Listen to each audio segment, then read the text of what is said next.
will start first of all by introducing myself. My name is Eleni Skoura-Kirk. I am a senior lecturer in social work, so I'm one of the teachers, effectively, that is teaching on, in fact, all the programs we have in social work.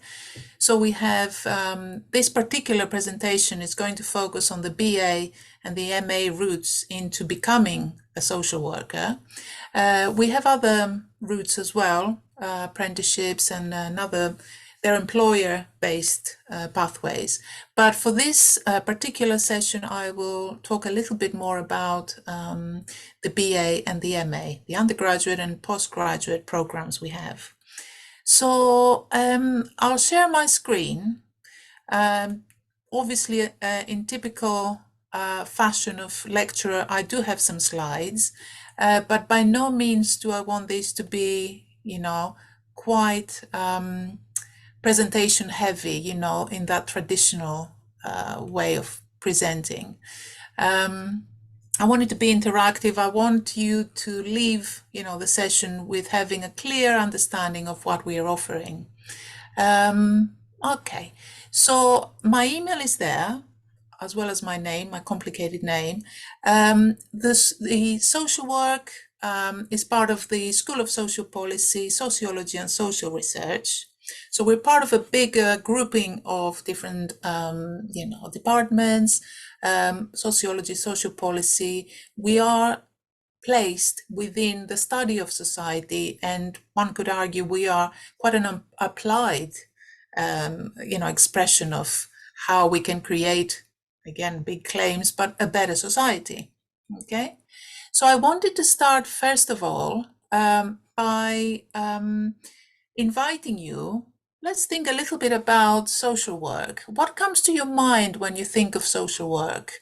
And what I want you to do, you don't have to speak if you don't want to, but share some of your thoughts in the chat. I'm genuinely very interested, to know what brought you here and also what comes to your mind.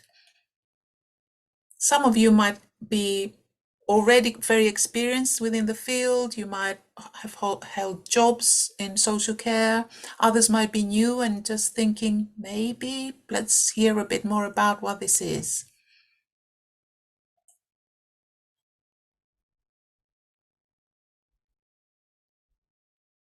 Yeah. What comes to mind? What is social work? It's about people. Yeah. I can't see who said that, but Victoria. oh, nice. Hi, Victoria. Yeah, absolutely. Yeah. Oh, I can't see the raised hands. Sorry, that's why. But it is about people, and whatever we might like to say, actually, it's a profession that very much meets people at very, very sort of vulnerable points in their life. You will see I have this here, Ethan's story, and I'm going to play a little bit. I'll stop sharing. I'm going to play a little bit from that video because I really want us, before we launch into thinking about how one becomes a qualified social worker, what you're going to be or what one will study, how, you reach that point, is to take us back to what it's all about. Okay, social work is not always extremely popular. Some public sort of opinions might see it as, interfering. But let's hear from someone who has, lived experience effectively. So the video I'm going to share is about Ethan's story. It's only a few minutes I'm going to play. It's part of a longer video, and he's someone who, as a young child, was taken into care for his own safety. So he talks about that experience of being, having social workers in his life, which of course is, can be very, very traumatic almost. And he's being interviewed by Jenny Malloy, I think is the interviewer. So she in herself is a caregiver. She's a woman who has had experience and now is campaigning a lot to have people understand the importance, the great impact social work can have. Okay, so I will play it. Hopefully you can hear it well. Yeah, Thankfully, your experience with social workers improved as your time went on in care. Talk to us about Joe and Patricia. Yeah, I wouldn't say that it improved straight away. No, as time went on. I was very anti for a long time, very anti. But I think that's not just social workers, that's every adult in my life. Yeah. You know, I couldn't trust any adult in my life. Didn't trust anything they said, didn't believe them, couldn't bear to be touched, obviously under the circumstances, constantly in fear.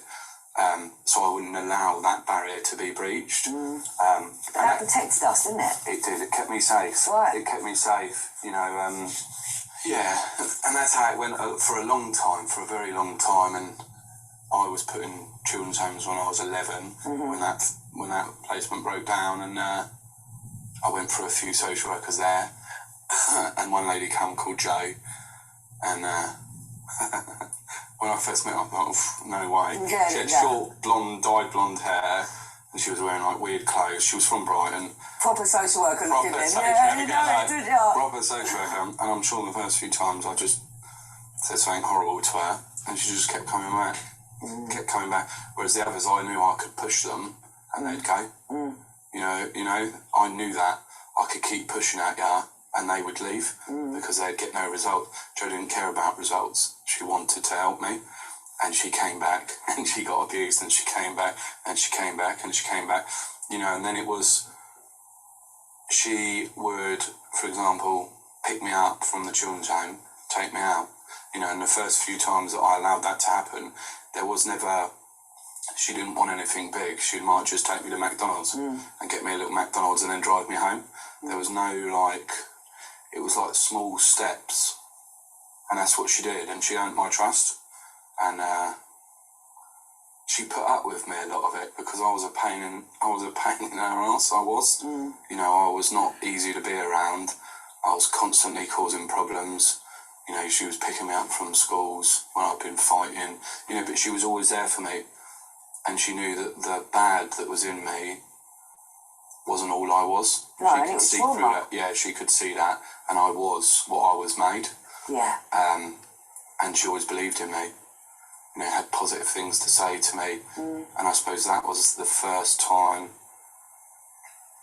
well, it was the first time that I'd trusted anyone from the social services, and in the end, you know, she played a pivotal part in me escaping out of the life I was living as a teenager. You know, without her, it would have ended up very different, I think. And Patricia, you mentioned Patricia. Patricia was Joe's boss, so I don't know what that makes her, whether it's a senior social worker or what. So she sort of oversaw the social workers. And where I was such a tearaway, Patricia had to be involved in my case. And tiny little lady, she was about 4 foot something, right? Little pocket rocket. She was so lovely, honestly, so lovely. And instead of calling me like bad or anything negative, she would be like, "You're a cheeky boy, and you're like a nightmare for me." But it was never.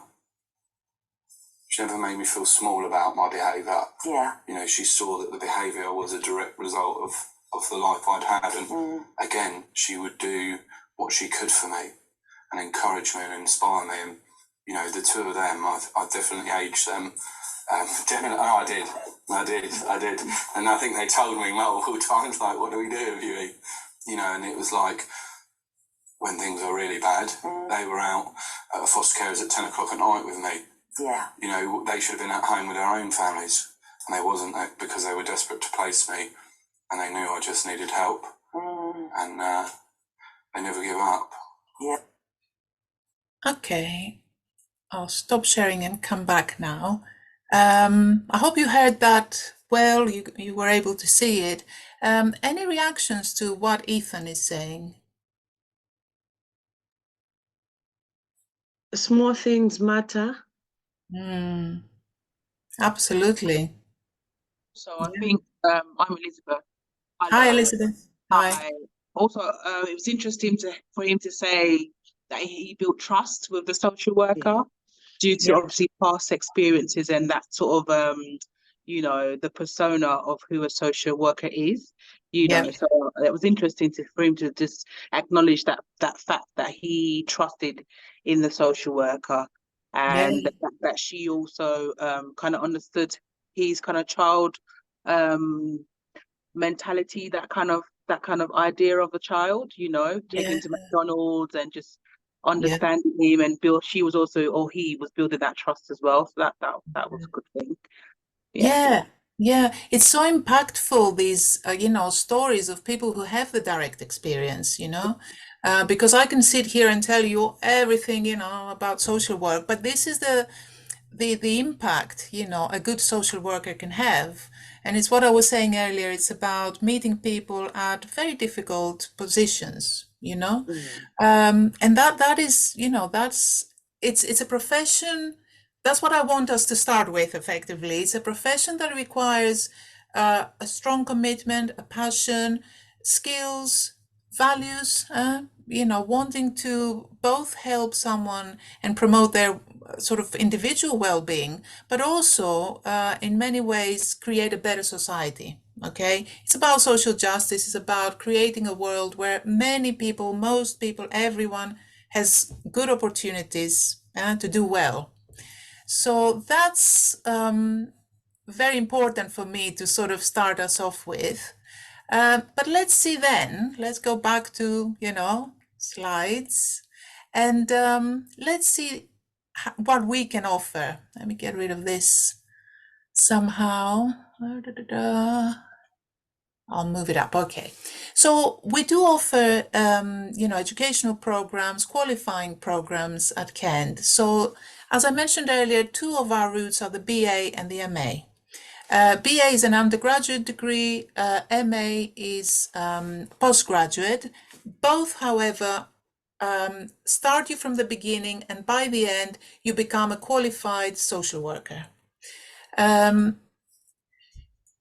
By the end of it, what we mean by a qualified social worker is that you formally register with our professional regulator. They're called Social Work England. I have the link there. I don't know if you can Google them. And what they do is, social work is a regulated profession. Not everybody can go around and say they're a social worker.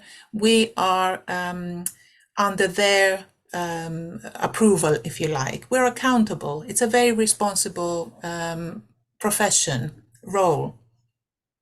So our programs combine academic learning. So the traditional thinking of university learning being that you're in a classroom with others, you listen to a lecture or are part of a seminar, but also a big part of the learning happens in practice. So we have placements that students undertake. They're compulsory, so that they learn by doing as well.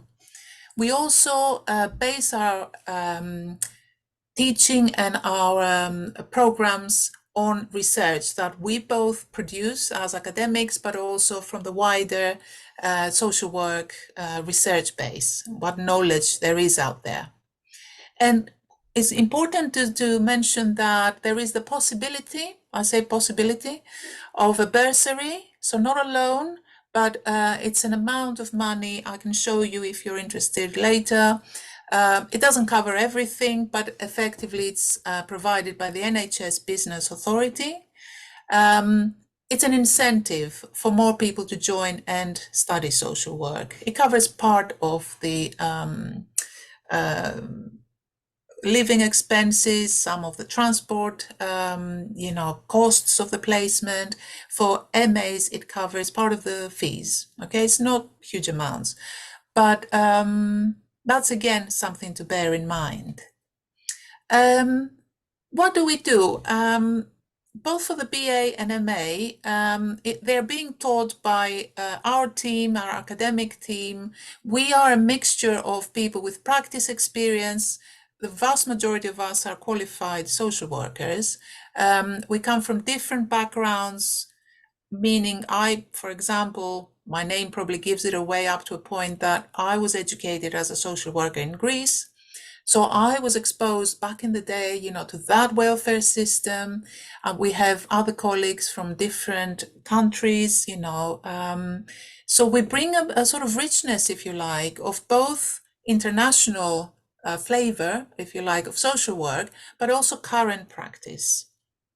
And also a variety of research interests.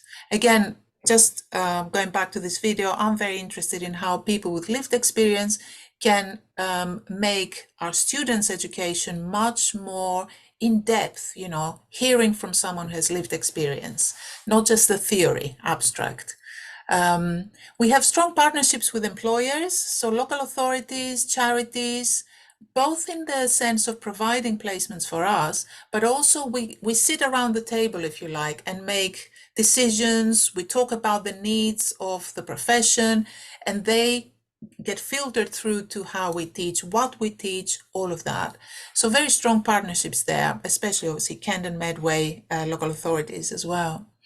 We are part of SSP-SSR, long acronym, but it's one of the leading research schools in the country. So in social work and social policy, REF is a measurement tool, let's put it that way, in terms of quality and impact of research. So we are third in the country. You know, we are quite strong, really.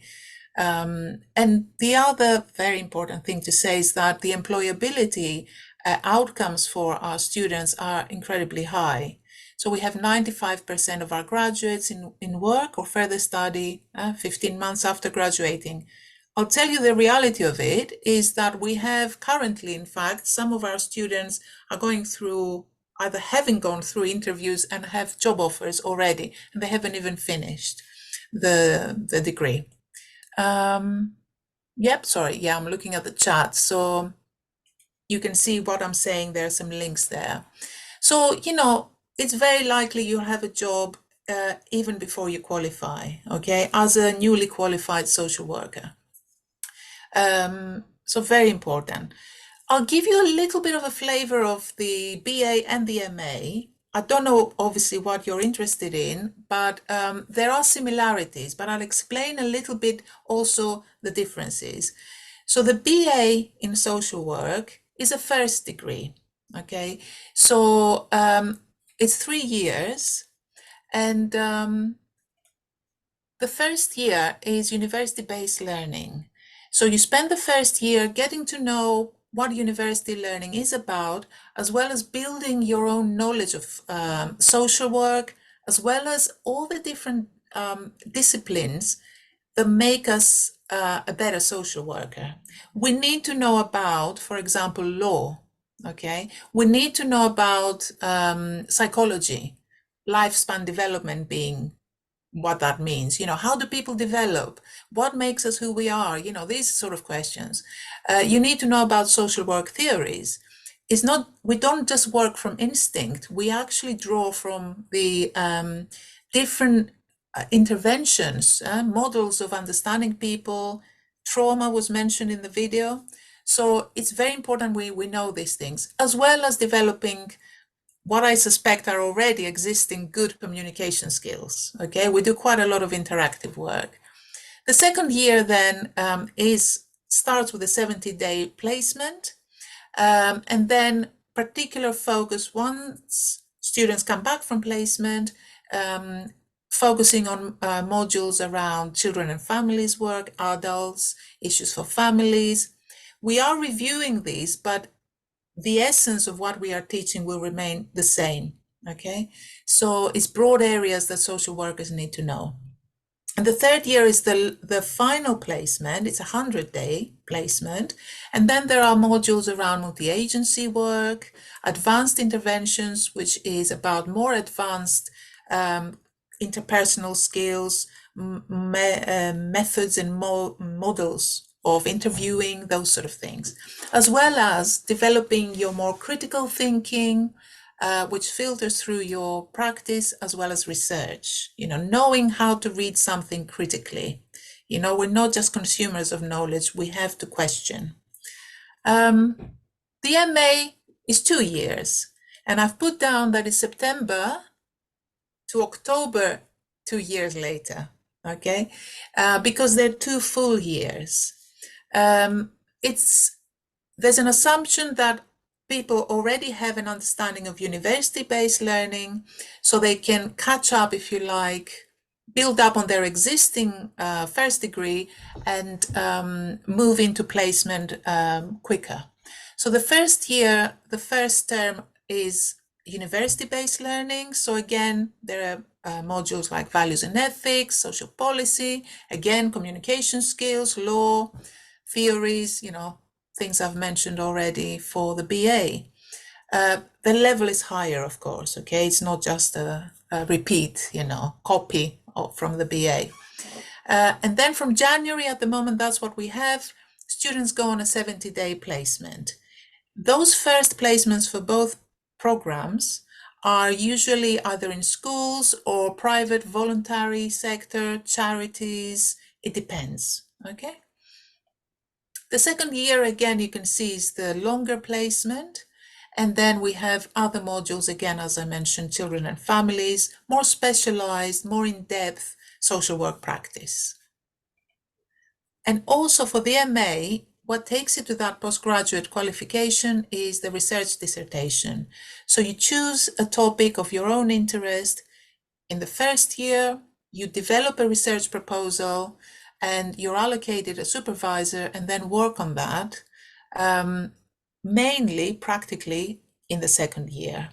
And it's wonderful to see how, the vast majority, if not all of our students actually pass and get their MA, which is fantastic.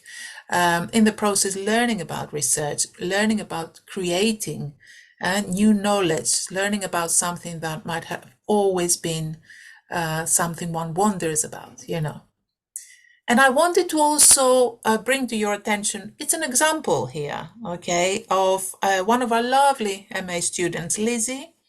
I think she must have finished now her first placement, but how positive, I want to give you an example of how positive the placement experience can be.